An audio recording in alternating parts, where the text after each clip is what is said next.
Assalamualaikum. We are starting with the MCQ section. So you are seeing the first MCQ which is written on board.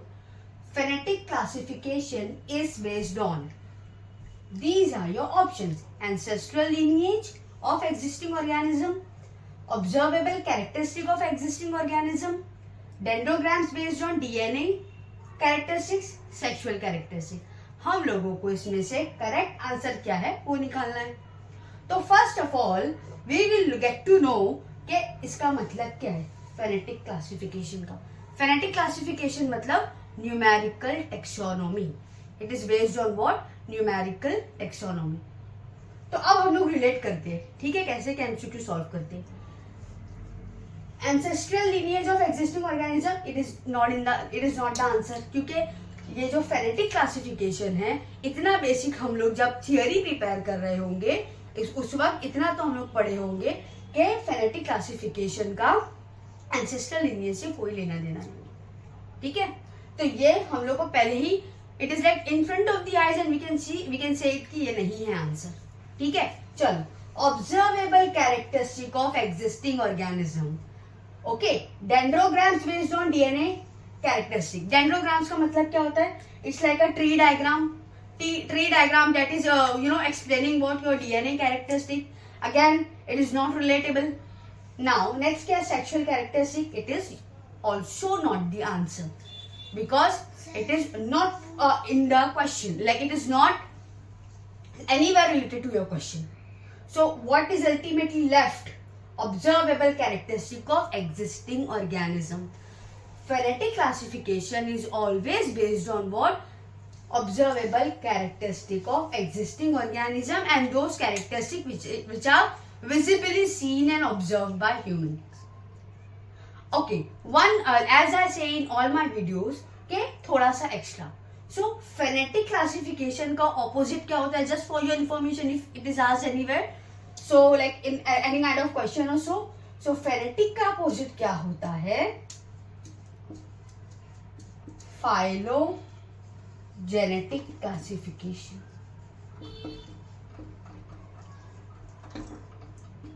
Phonetic का क्या होता है opposite? Phylogenetic classification. So now we will see the meaning of what phylogenetic classification. Phylogenetic classification. Phylogenetic classification is opposite of phonetic classification. What is the meaning of this? It means, I'll write it down for you all. Diversification of species. Just scribe it down anywhere, write it down so that it will be like an added information for you all. So moving towards the second question, which class of fungi is called fungi imperfecti? Here are your options. Fungi imperfecta, पहले हम लोग ये term को समझते हैं कि इसका मतलब क्या है. फंगी तो हम लोग का एक माइक्रो ऑर्गेनिज्म है. अब इम्परफेक्टा है मतलब समथिंग रिलेटेड टू इम्परफेक्ट. तो इसका मतलब क्या होता है कि ऐसे फंगी के अंदर जो कि इम्परफेक्टा कहलाता है उसके अंदर कोई एक कैरेक्टरिस्टिक मौजूद है out of what? Asexual and sexual. कोई एक, and that is what? Asexual characteristic. Asexual mode of reproduction is present and not both asexual and sexual. Okay, so in Ascomycetes both the process are present. In Basidiomycetes both asexual and sexual are present. In Zygomycetes same. So only in Deuteromycetes what is seen? Just asexual mode of reproduction. So this is your answer, Deuteromycetes. It is another, like it is an example of fungi imperfecta. Question number 3, gametophyte is not independent or free living in. Not independent मतलब क्या? Here the question is trying to trick you a bit. Not independent का मतलब क्या होता है? Dependent. Okay, तो gametophyte is dependent in which of these, like in which of these examples? Polytrichum में क्या होता है ना कि जो गैमेटोफाइट होता है that is dominant. Remember this thing. इसमें जो गैमेटोफाइट रहेगा वो क्या रहेगा? डोमिनेंट रहेगा. एडियांटम में जो गैमेटोफाइट रहेगा वो इंडिपेंडेंट रहेगा. It is independent. पाइनस में जो गैमेटोफाइट रहेगा it is dependent on sporangia. It is dependent on what? Dependent on sporangia. If my marker is like faded, I'll get another one. It is dependent on what? Sporangia. Alright. So what ultimately forms our answer? Pinus. Okay. MCQ number 4. In which of the following hemocyanin pigment is found? Before coming to the answer, we will first get to know what is hemocyanin pigment. Hemocyanin मतलब copper containing pigment. It is copper containing pigment. क्या होता है ना कि blood में, ऐसे organism के blood में क्या प्रेजेंट रहता है? कॉपर प्रेजेंट रहता है, जिसके वजह से उसके ब्लड का कलर कैसा दिखाई देता है? ब्लू दिखाई देता है. What is it? The colour of the blood is blue. So in which organism it is seen? It is seen in Mollusca. So your answer is Mollusca. MCQ number 5. Edible part of cauliflower is bracts, bud, leaf or inflorescence. Bract क्या होता है? It is reduced leaf-like structure seen in the cauliflower. MCQ number 6. Study of structure and function of cell is. The answer is very simple. It is cytology, which we get to learn when we just step in our 11th standard and we are taught what is cell, what is the study of cell, and also the answer is at what? Cytology. Another term, anatomy, histology and palynology. So we will understand what does it mean. Anatomy का मतलब क्या होता है? Structural study of humans and other organism. जिसका हम लोग structural study करते हैं, जिसकी बॉडी का हम लोग स्ट्रक्चर स्टडी करते हैं, उसको हम लोग एनाटॉमी बोलते हैं. हिस्टोलॉजी क्या होता है कि जो microscopic study of what? Tissues. You stain the tissue and then you see it under microscope and that study is called as what? Histology. Palynology का मतलब होता है it is study of pollen grains and other kinds of spores. So your answer is A, cytology. MCQ number 7. The steel consists of plant. It consists of which of the following things?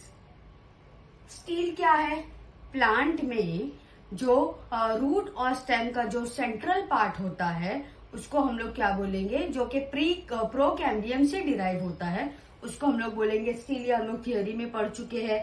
That is why we are solving MCQ, right? तो उसमें ये कौन कौन से चीजें steel में दिखाई देंगी हमको? तो ऑप्शंस क्या है? Endodermis, pericycle, vascular bundle and pith. Pericycle, vascular bundle, pith, vascular bundle and pith, vascular bundles only. देखो स्टील क्या होता है कि वो कहाँ से स्टार्ट होता है? एंडोडर्मिस के नीचे से स्टार्ट होता है, नीचे वाली लेयर से स्टार्ट होता है, जो कि क्या है? Pericycle, vascular bundle and pith. It does not include your what? Endodermis को वो इंक्लूड नहीं करता है. It includes pericycle, vascular bundle and pith. Alright, अभी यहाँ पे देखो stele is called protostele when pith is absent in the centre. Pith अगर सेंटर पे नहीं प्रेजेंट है, एब्सेंट है पिथ, तो हम लोग उसको क्या बोलेंगे? प्रोटोस्टील बोलेंगे. लूज स्टील कब बोला जाएगा? पिथ और दूसरे सारे पार्ट्स अपनी जगह पर मौजूद रहेंगे. They will be present at their own places, then that will be called as used leaf. Along with this, please write it down. MCQ number 8. Phallic organs in cockroach are related to. Simple answer है, कोई इसके पीछे reasoning नहीं है, कोई logic नहीं है. फेलिक organ जो है वो कॉकरोच में किससे रिलेटेड है? It is related to the male reproductive system. MCQ number 9. Which one is the most abundant protein in animal world? Abundant in large amount. Okay. So trypsin, no. Hemoglobin, no. Collagen, yes. Insulin, no. Collagen is the protein which is present in very large amount in animal world. And here are the here are the properties of collagen.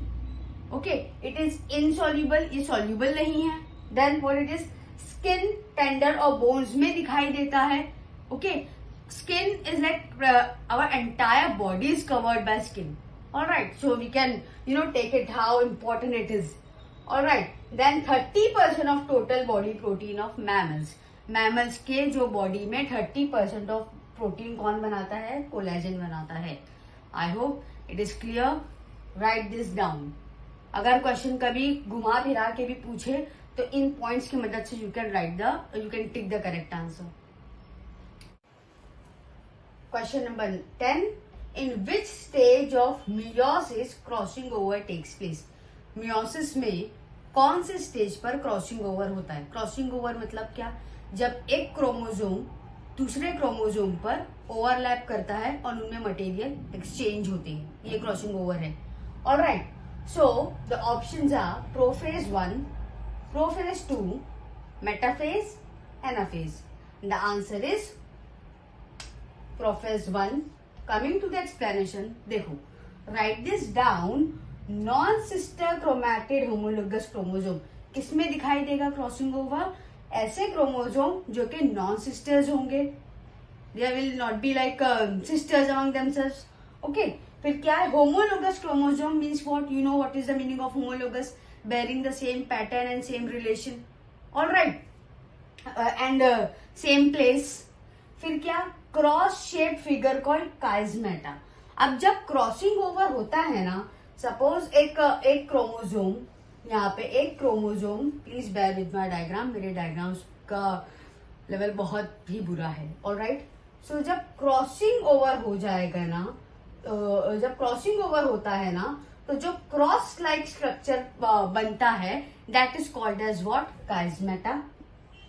अच्छा, ये prophase 1 में तो हो रहा है, ठीक है, पर in which stage? In packaging stage of prophase 1 only 2 of 4 chromosomes takes part. चारों के चारों नहीं पार्टिसिपेट करते, only 2 chromosomes takes part. Alright, variability. अब इसकी वजह से मेजर जो चीज जो हमारे हाथ में आती है, the thing which we get to understand is that के इसके वजह से, क्रॉसिंग ओवर के वजह से वेरिएशंस होता है. जो पेरेंट है और जो ऑफस्प्रिंग है वो आपस में बिल्कुल भी एकदम एग्जैक्ट फोटोकॉपी नहीं रहेंगे. जो पेरेंट रहेंगे वो अलग दिखेंगे, जो ऑफस्प्रिंग रहेंगे वो अलग दिखेंगे. No doubt, there will be some qualities, some characteristics that will be, like of children might be similar as that of parents, but not all the characteristics. They will have their own characteristics, their own qualities and properties and all. Alright, so the answer is what? Prophase 1. MCQ number 11. Guard cells are related to. जो leaf में जो guard cells होते हैं, the guard cells which are present in leaf, what are they related to? They are related to what? Means they do the work of what? They helps in transpiration. Now actually you know what? Guard cells guide the part called as stomata. ये stomata को क्या करते हैं? Guard करते हैं. जैसे हम लोग के बॉडी गार्ड होते हैं of VIP person, they guard the VIP person from right and the left and all side. So वैसे ही क्या होता है, जो गार्ड सेल्स होते हैं वो स्टोमेटा को क्या करते हैं, कवर करते हैं. अब stomata is the opening in the leaf which helps in what, transpiration. Now what is the meaning of this word transpiration? Transpiration is a process in which what happens, exchange of carbon dioxide and oxygen takes place during the process of photosynthesis. जैसे हम लोगों में perspiration होता है, when we perspire we sweat it all, like we profusely sweat or we sweat it around, all right. So जब जैसे ही हम लोग स्वेट करते हैं, हम लोग की स्वेटिंग को perspiration भी बोला जाता है. Body gets droplets of sweat on it, our skin gets droplets of sweat on it. Similar way plant क्या करते हैं, ट्रांसपीरेशन करते हैं. सो ये ट्रांसपीरेशन का प्रोसेस क्या होता है, it is done by stomata which is guarded by a cell, pair of cells called as guard cells. Alright, यहाँ पे आप लोग को बाकी के जो 3 ऑप्शन है उस पर भी नजर डाल लेते हैं. बाकी के 3 ऑप्शंस को भी देख लेते हैं. What are they trying to say? इसमें it is very easy from the sentence, the way it is written. Fighting against infection, infection के अगेंस्ट फाइट करना. Protection against grazing. ग्रेजिंग का मतलब क्या होता है, कोई भी domestic animal, wild animal, which ever they they come and they eat and destroy everything, that is grazing. So guttation क्या होता है? Guttation is somewhere it's like related to the thing which we study, transpiration. पर guttation में क्या होता है कि जो वाटर वेपर्स आते हैं वो लीफ के मार्जिन से निकलता है. Alright, it comes out through the margin of leaves. और उसके बाद जहां पे हम लोग का ट्रांसपीरेशन के लिए the main hero of the scene was stomata in guttation, who from where this guttation occurs, it occurs through hydatodes. So you have to write it down, it occurs through hydatodes. MCQ number 12, chlorosis in plants occur due to, these are the options. पहले हम लोग देखेंगे chlorosis क्या है. Chlorosis is an abnormal condition in plants. Okay, इसमें क्या होता है, जो लीव्स होती है वो येलो कलर की हो जाती है ड्यू टू डिस्कलरेशन. ऑलराइट, और obviously why the yellow discoloration, why yellow color is in the leaves, because the green color is somewhere stopped, somewhere it is pulled down. और green colour किसके वजह से होता है प्लांट्स में, it is due to what, your chlorophyll. So in short chlorophyll का जो है प्रोडक्शन, जो है सिंथेसिस, इस कंडीशन में स्टॉप हो जाता है. इसके वजह से क्या होता है, क्लोरोसिस होती है. Alright, I have cleared the term chlorosis for you. Now we are going to see ये होता क्यों है.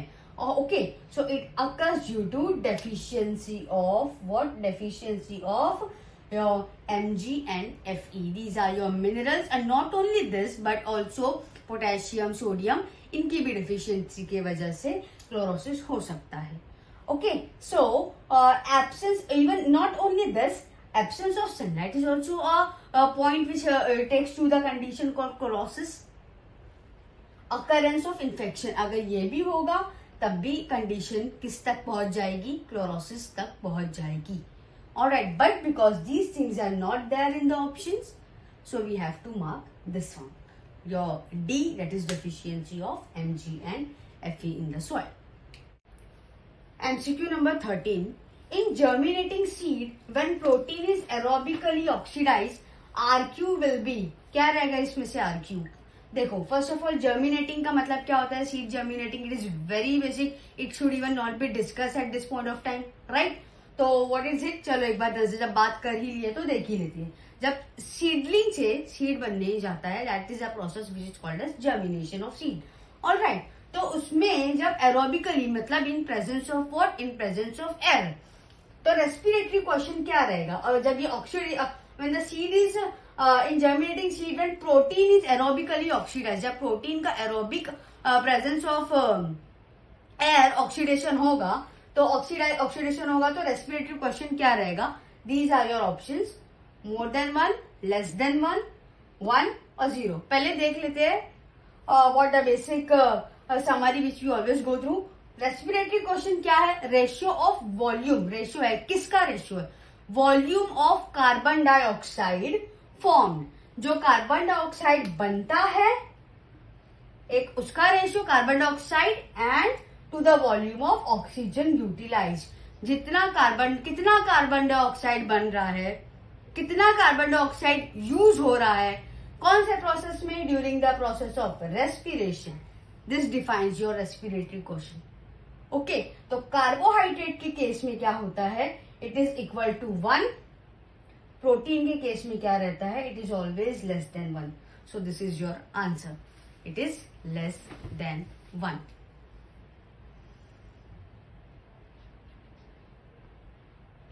MCQ number 14. Phenomenon of vernalization can be seen in. Vernalization किसमें दिखाई देता है, पहले हमेशा की तरह हम लोग पहले टर्म समझेंगे. vernalization क्या है. It is what, it is shortening of juvenile और वेजिटेटिव फेज. जैसे हम लोग में एडोलसेंट एक फेज होता है, वैसे प्लांट्स में भी जुवेनाइल और even we have a juvenile phase. So even plant also have that juvenile phase. तो उसको क्या करते हैं, by some treatment that phase is shorten. उसको शॉर्ट कर रहे हैं मतलब क्या, we are making the plant to buck up towards what, towards the maturity. Alright, vernalisation का मतलब समझा, ठीक है. चलो अब इसमें दूसरा क्या, हेस्टनिंग. हेस्टनिंग का मतलब क्या होता है, that is what I said right now. Bucking up और you can say speeding up the process of flowering by cold treatment. जो सीड है उसको हम लोग क्या करेंगे, या जो जुवेनाइल फेज में जब हम लोग का जो प्लांट या सीड चली जाती है जो जुवेनाइल फेज में, उसको हम लोग क्या करते हैं कोल्ड ट्रीटमेंट देते हैं. ऑलराइट, सो ये किन चीजों में दिखता है, in what all vegetables it is seen, it is seen in all of this. ये सब में we can find it out. Vernalisation can be seen. So your answer is what, the last one which is D. MCQ number 15. Excess carbohydrates and proteins are stored in body as. देखो, जब तुम dietary carbohydrates या protein की बात करो जो तुम्हारे diet में है, which is necessary, which is needed, it is you know what, it is stored in the form of, it is converted to what, fatty acid. So here like in excess also gets converted into what, or is stored in the form of what, fat. So the answer is fats. Explanation देखते हैं, dietary carbs and amino acid are converted to fatty acid. ये जो dietary carbs और fats है वो भी fatty acid में convert हो जाएंगे. और किस तरीके से, किस फॉर्म में स्टोर होंगे, it will be stored in a form of triglycerols, not amino acid, not starch, not monosaccharide. It is stored in the form of fats. तो हम लोग को सबको पता है, that is why we avoid high carb diet and all that. So yes, the answer is B, fats.